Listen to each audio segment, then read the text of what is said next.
ఈ సంవత్సరం పంట వేయక ముందే అతి త్వరలో రైతు భరోసా ఇస్తామని రాష్ట్ర వ్యవసాయ శాఖ మంత్రి తుమ్మల నాగేశ్వరరావు చెప్పారు. సిద్దిపేట జిల్లా హుస్నాబాద్ వ్యవసాయ మార్కెట్ యార్డ్లో 3 రోజుల పాటు జరగనున్న రైతు మహోత్సవ కార్యక్రమాన్ని మంత్రులు తుమ్మల నాగేశ్వరరావు, పొన్నం ప్రభాకర్ ఘనంగా ప్రారంభించారు. అంతకుముందు కార్యక్రమానికి ఎడ్ల బండిపై ఊరేగింపుగా చేరుకున్న మంత్రులకు అధికారులు ఘనంగా స్వాగతం పలికారు. అనంతరం కార్యక్రమంలో ఏర్పాటు చేసిన 150కి పైగా స్టాల్స్ ను మంత్రులు పరిశీలించారు. స్టాళ్లలో ఆయిల్ ఫామ్, ప్రకృతి సిద్ధంగా పండించిన కూరగాయలు, ఉద్యానవన, పట్టు పరిశ్రమకు సంబంధించిన వాటిని పరిశీలించి వాటి గురించి అడిగి తెలుసుకున్నారు. ఈ సందర్భంగా ఏర్పాటు చేసిన సమావేశంలో పలువురు రైతుల అనుభవాలను రైతులు తెలుసుకున్నారు. అనంతరం మంత్రి పొన్నం ప్రభాకర్ మాట్లాడారు. గౌరవెల్లి ప్రాజెక్టు పూర్తి కావస్తున్న సందర్భంగా నూతన సాంకేతిక పరిజ్ఞానంతో కూడిన వ్యవసాయ పద్ధతులను రైతులకు తెలియజేయడానికి రైతు మహోత్సవం కార్యక్రమాన్ని నిర్వహిస్తున్నట్లు తెలిపారు. 3 రోజులు జరుగుతున్న కిసాన్ మేళాకు రావాలని పేరు పేరున రైతులను కోరారు. రైతు మహోత్సవంలో ఏర్పాటు చేసిన స్టాల్ ను సందర్శించి ఇక్కడున్న నూతన వ్యవసాయ విధానాలను, పంటలను పరిశీలించారు.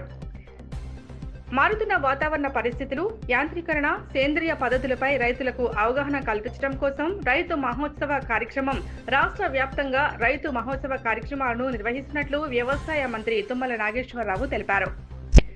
మన రాష్ట్ర రైతులు మన రాష్ట్రంతో పాటు పక్క రాష్ట్రాలకు కూరగాయలు ఉత్పత్తి చేసేలా ఎదగాలన్నారు. వ్యవసాయ విద్యాలయం సహకారంతో రైతులకు విత్తనాలు పంపిణీ చేశామని, హుస్నాబాద్ లో స్థలం కేటాయిస్తే ఆయిల్ ఫామ్, గోడౌన్, రిఫైన్ కేంద్రాన్ని ఏర్పాటు చేస్తామన్నారు. మారుతున్నటువంటి పంటల యొక్క సాంప్రదాయ పద్ధతుల్ని, యాంత్రీకరణను, అదేవిధంగా రైతులకు సంబంధించినటువంటి నూతన మెలకువల్ని, శాస్త్రవేత్తల సలహాలను తీసుకునే విధంగా ఈరోజు ఇక్కడ వ్యవసాయ ప్రదర్శన ఏర్పాటు చేయడం జరిగింది. ఈ కిసాన్ మేళా 3 రోజుల పాటు ఉంటుంది.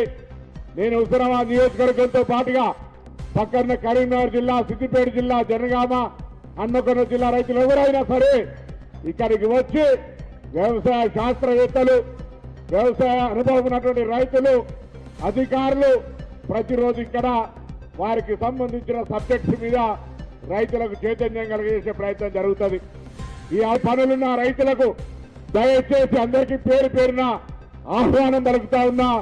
మీరు ఒక్కసారి ఈ 3 రోజులు జరిగేటువంటి కిసాన్ మేళకు వచ్చి మరి అది హార్టికల్చరా, అగ్రికల్చరా, సెరికల్చరా, ఎనిమల్ హస్బెండరీ, ఏదైనా కావచ్చు, పౌల్ట్రీ కావచ్చు, లేదా ఫిషరీస్ కావచ్చు, అన్ని రకాల మరి ఇక్కడ ప్రదర్శనలు జరుగుతూ ఉన్నాయి. ఈ ప్రాంత రైతులంతా చైతన్యమై మరింత ఆదాయాన్ని పెంచుకొని ఆర్థికంగా ఎదగడానికి అవకాశం వినియోగించుకోవాలనేటువంటి ఆకాంక్ష, మా ఆకాంక్ష. రాష్ట్రంలో ఉన్నటువంటి నియోజకవర్గాల్లో గ్రామీణ ప్రాంతమైన ఈ నియోజకవర్గం రైతుల పక్షాన ఆదర్శంగా ఉండాలి. మారుతున్నటువంటి వాతావరణ పరిస్థితులు కావచ్చు, లేదు యాంత్రీకరణ కావచ్చు, విత్తనాలు కావచ్చు, వ్యవసాయ పద్ధతులు కావచ్చు, పంటల మార్పిడి కావచ్చు, సేంద్రియ పద్ధతిలో చేస్తే ఏ రకంగా ఆ పంటలకు డిమాండ్ ఉంటుందో, లేదు ఎరువులు ఎక్కువ వేస్తే వచ్చే అరిష్టాలు ఏంటో. ఎందుకంటే పక్క దేశాలు కానీ పక్క రాష్ట్రాలు కానీ మన పంటలు కొనాలంటే అది టెస్ట్ చేస్తే అది పనికిరాదు అనే దానికి మనం పురుగు మందులు ఎక్కువ వాడుతున్నాం. పురుగు మందులు ఎక్కువ ఎందుకు వాడుతున్నాం అంటే యూరియా, అదేవిధంగా ఎరువులు ఎక్కువ వాడుతున్నాం. మన తాతలు పండించినటువంటి న్యాచురల్ ఫార్మింగ్ కానీ, సేంద్రియ వ్యవసాయం కానీ, ప్రకృతి వ్యవసాయం కానీ, పశువుల పెంటతోటి చేసే వ్యవసాయాన్ని మర్చిపోయాం. అందుకని మన పంటలకి బయట దేశాల్లో గిరాకీ రావట్లేదు. మనం కూడా మన రాష్ట్రానికి సరిపోని ఉత్పత్తులే కాకుండా పక్క రాష్ట్రాలకి, పక్క దేశాలకు పంపించే స్థాయికి తెలంగాణ రైతు వెళ్ళాలి.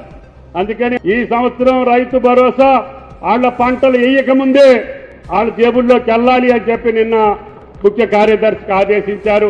తప్పకుండా అతి కొద్ది రోజుల్లోనే మీరు విత్తనం నాట్లు పెట్టకముందే మీ రైతు భరోసా మీ ఖాతాల్లో ఏపిస్తామని చెప్పి కూడా ఈ సందర్భంగా మనం చేస్తున్నాం. మంత్రి గారు అడుగుతున్నారు, అందుకనే కలెక్టర్ గారు స్థలం ఇస్తే మీ హుస్నాబాద్ లో కూడా గోడౌన్లు ఏర్పాటు చేస్తామని చెప్పి కూడా ఈ సందర్భంగా మనం చేస్తున్నాం.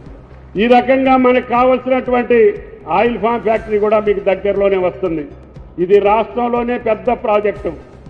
ఇది ఇప్పటికే 60 టన్నులతోటి మొదలు పెట్టాం.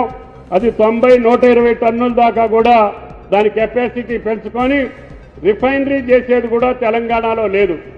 దాన్ని కూడా ఇక్కడే నెర్మెట్లోనే ఏర్పాటు చేసి రేపు రాబోయే నెలలోనే ఆ ప్రాజెక్ట్ని ప్రారంభిస్తామని చెప్పి కూడా మీకు ఈ సందర్భంగా